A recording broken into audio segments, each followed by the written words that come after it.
Hello and welcome to Hyperplay. This situation with the new Retroid devices gets stranger and stranger. The Retroid Pocket G2 with the G2 Gen 2 processor is showing on initial benchmarking scores higher on Antutu than the Thor, which has the 8 Gen 2, the same processor you'll recall, inside the new Retroid Pocket 6. And look at that GPU score there, 418,913, more than the Thor's 400,000. But wait! Another benchmarking score has also come up, showing actually that GPU score to be way down. Not 418,000, but 221,000. What is going on? Well, over to our man in China. And he is called Kevin.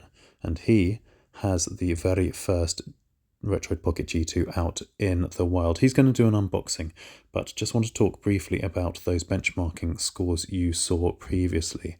If our man in China, Kevin's benchmarking scores are to be believed, then the GPU in the Retroid Pocket G2, the G2 Gen 2 device, outscores all of the Odin 2 devices, the Ein Thor, don't cry, and even the upcoming Retroid Pocket 6.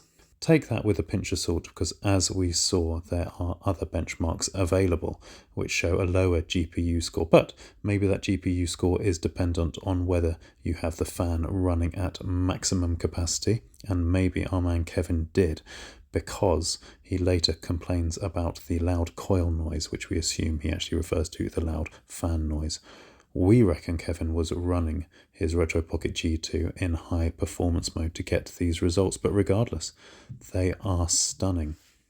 With the RP6 being redesigned to look much more like the RP5, we thought the obsolescence of the RP G2 was assured, but not with these numbers. Not if it's going to provide better performance, potentially, than the RP6. And we do say potentially at this stage, because who knows what wonders Retroid have worked with the Snapdragon 8 Gen 2 inside the RP6.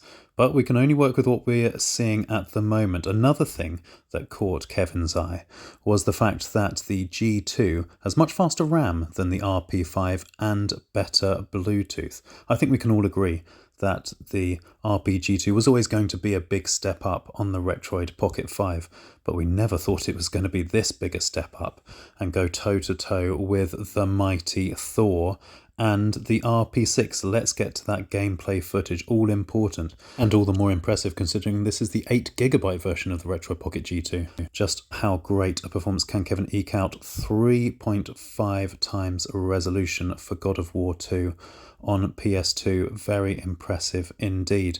But here is the real proof of the pudding. Shadow of the Colossus at 2.5 resolution, 60 frames per second. Let's compare that to the Snapdragon 8 Gen 2 in the Odin 2 Portal, where Russ got pretty much exactly the same results. We are seeing performance on the Retroid Pocket G2 on a par with the Odin 2 Portal.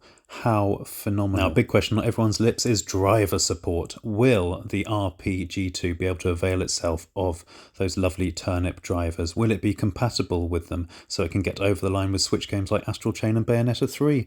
Yes, absolutely. These games, which didn't run so well on the RP5, can now be fully playable because you can change the drivers in Eden.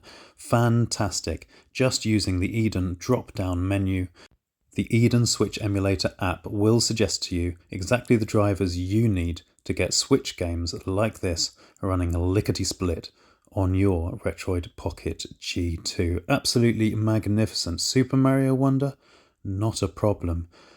We would hazard a guess that pretty much all your Switch games are going to be absolutely perfect on the Retroid Pocket G2. PS3 as well?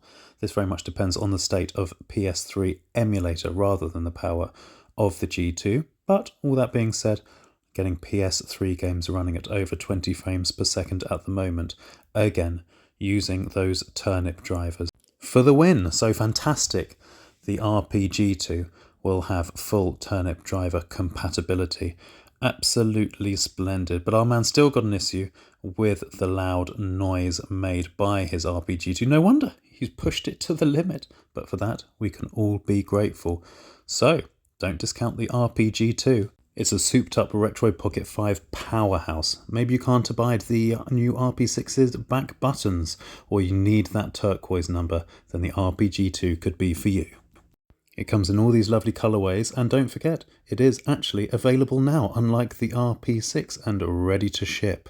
Link in the description below. Please leave a like if you like this kind of thing, and subscribe because you know we'll keep you up to date with all the best in Retroid, and absolutely everything else in the wonderful world of emulation. Many thanks for watching. Take care and happy handheld gaming. Goodbye.